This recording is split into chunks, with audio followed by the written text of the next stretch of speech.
this presentation, we will be discussing about National Human Rights Commission. I am Ujjwala Pullala. Let us continue with our topic for today, that is NHRC. It is a statutory body. So, firstly, here we need to understand that there are two types of bodies, constitutional bodies and non-constitutional or extra-constitutional bodies. The formation of those bodies which is prescribed by the Constitution itself come under constitutional bodies. For example, we have Finance Commission and Election Commission. Article 280 prescribes the formation of a Finance Commission, whereas Article 324 prescribes the formation of an Election Commission.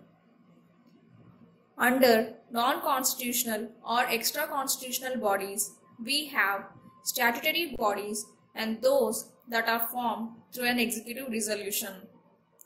Statutory bodies are those which are formed through a parliamentary legislation, whereas the other type, they are formed through an executive resolution.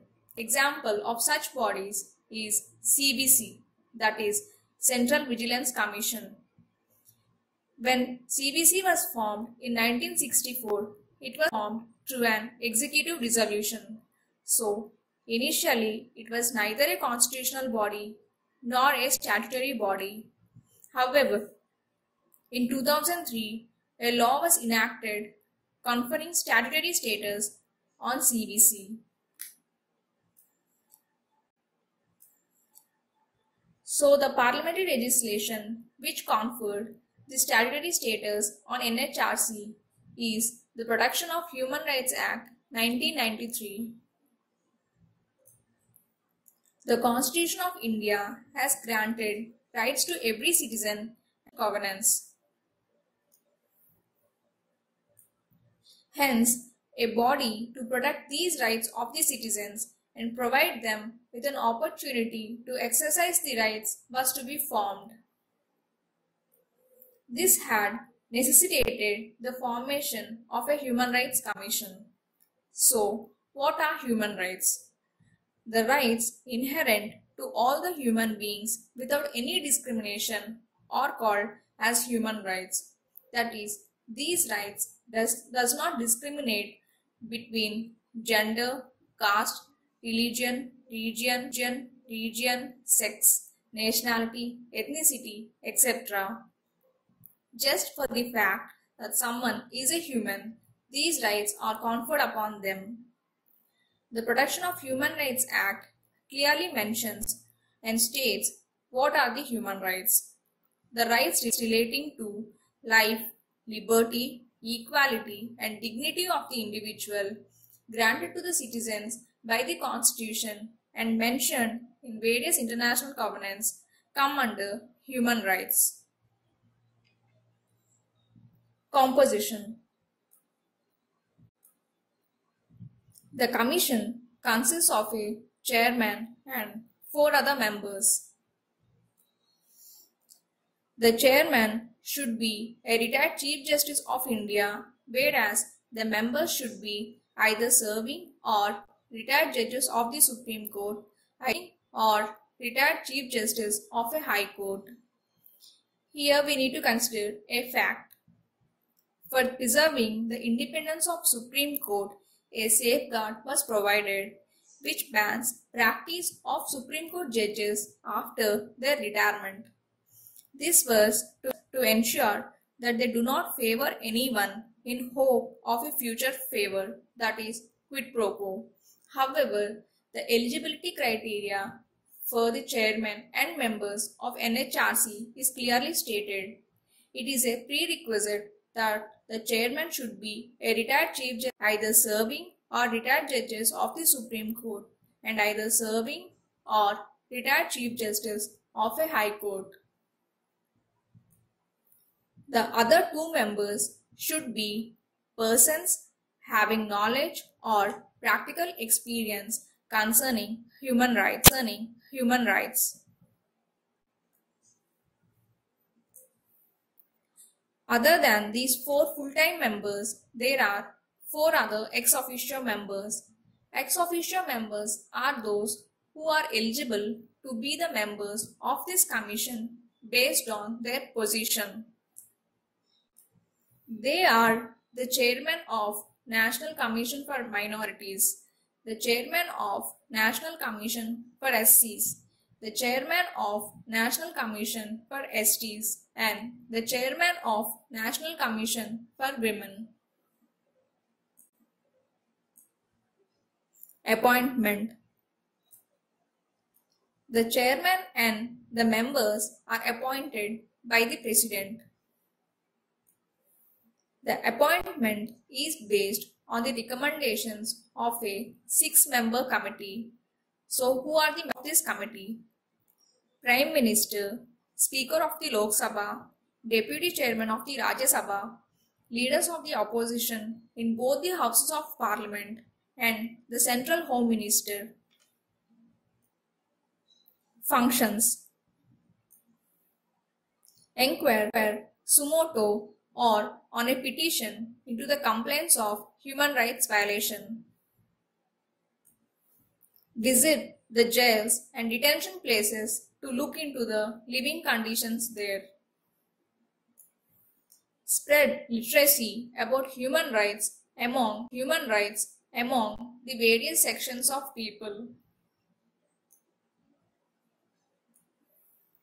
Review the safeguards provided by the Constitution of India. To undertake research in the field of human rights. Efforts of NGOs working in the field of human rights.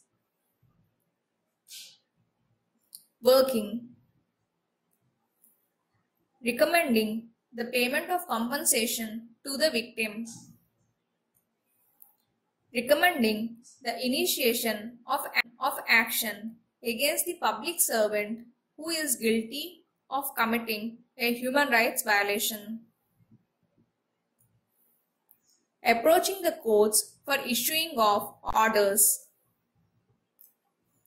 It has the powers of a civil court and also has its own investigating staff for investigation into the complaints of human rights violation. Limitations. The Commission can look into a case only within 1 year of its occurrence. That is, a case which is older than 1 year, the Commission has no power to look into and inquire into such a case. The Commission cannot provide any monetary relief to the victims. It can only give its recommendations.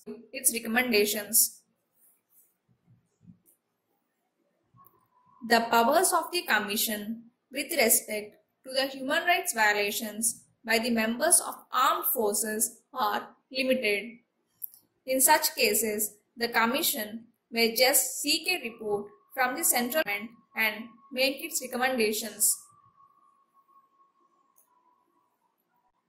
Protection of Human Rights Amendment Bill 2019.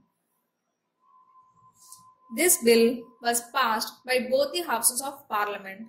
So, what are the amendments made in this bill? Amending the eligibility criteria of the chairman of the commission. So, initially we have seen that a retired Chief Justice of India was eligible to be the chairman of the commission. However, a judge of a Supreme Court will now be eligible to become the chairman of the commission. Increasing the number of members in the commission. As we have seen, 2 persons having special knowledge in the field of human rights were members of NHRC. However, according to this amendment bill, now this number has been increased from 2 to 3. That is, now 3 persons having special knowledge in the field of human rights will be the members of NHRC. And out of these 3 members, 1 person must be a woman. reducing the term of office and allowing for reappointment of members. Actually, the chairman and members hold office for a term of 5 years or until they attain the age of 70 years, whichever is earlier. However, according to this amendment bill, this term of office has been reduced from 5 years to 3 years. Increasing the ex officio members. We have seen that 4 members were the ex officio members of NHRC. Now, 3 more persons have been added to this ex officio members list. They are the chairperson of National Commission for Backward Classes, the chairman of the National Commission for Protection of Child Rights, and the Chief Commissioner for Persons with Disabilities. So this is the basic information regarding NHRC. Thank you.